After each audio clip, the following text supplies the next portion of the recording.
स्वागत है मित्रों हमारे चैनल दलित चेतना और दलित महिला कहानीकार में। पुस्तक की लेखिका हैं डॉक्टर सरोजनी वेडंगी। चलिए पुस्तक का आनंद लेते हैं।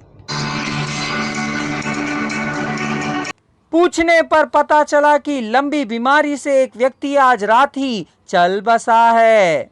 अजीब सी शहरी जिंदगी है कि आस पड़ोस में कोई बीमार है, मर गया है, पता ही नहीं चलता। किसी से किसी का कोई सरोकार ही नहीं। ऊपर से शहरों में खुशी हो या मातम, सभी के लिए सड़क का उपयोग ही किया जाता है।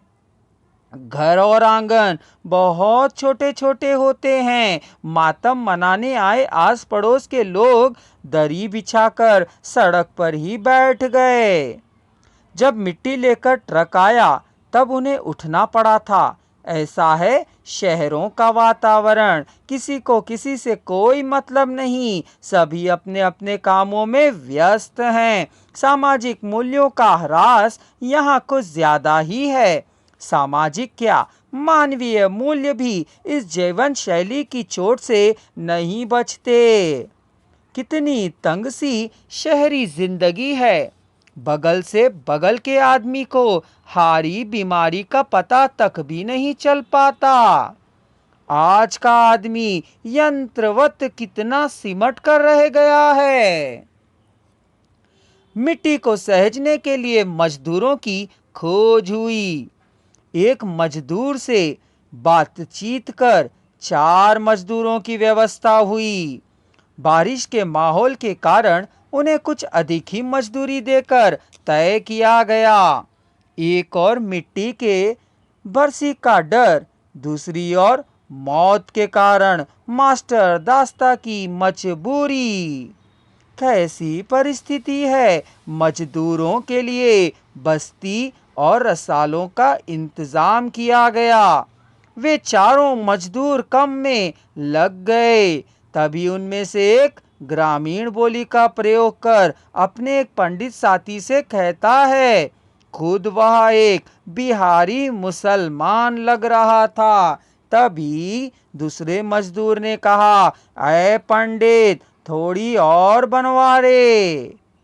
यहाँ लेखिका ने बताया कि काम करने वाले मजदूरों में कोई जाति भेद नहीं होता। इनका केवल एक ही लक्ष्य होता है, जीविका कमाना।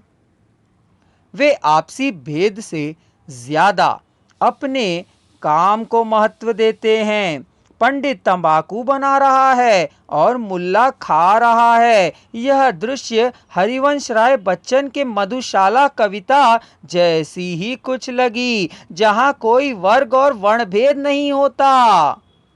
पंडित टोकरे की जरूरत पड़ी। वह पास पड़े टोकरे को लेना चाहता है। तभी उसका साथी बताता है कि वह किसी जमादार का टोकरा लगता है। तब पंडित उसका विरोध करते हुए कहता है कि हम कौन गली मोहल्ले के घूमूत ढोए, मटिया ही तो ढोनी है सिर पर। फिर कौन गांव वाले यहाँ देखत राही, मिटाया डोई तो बबुआ से पैसा लोई। यह पंडित का अर्थ दर्शन है। यह एक मजदूर भाई का, कोई भी मजदूर का एक ही लक्ष्य था, काम को पूरा करना, चाहे साधन जो भी क्यों ना हो। सभी ने मिलजुल कर भराव किया। चाय का समय आया। सभी ने मिलजुल कर गर्म गर्म चाय पी। काम के दौरान बातें हुई और काम खत्म कर पंडित उस टोकरी को पुनः उसी जगह रख देता है जहां से उसने वह उठाई थी। चारों मजदूरी का बंटवारा करते हैं और घरों की ओर चल पड़ते हैं। एक और लाश उठ रही थी और लोग रोने धोने और चिल्लाने में लगे थे।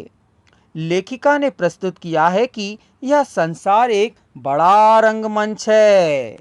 यहाँ एक स्थान पर अलग अलग दृश्य बनते बिगड़ते हैं। संपूर्ण पुस्तक की जानकारी प्राप्त करने के लिए चैनल को सब्सक्राइब करिए और अगला वीडियो देखिए।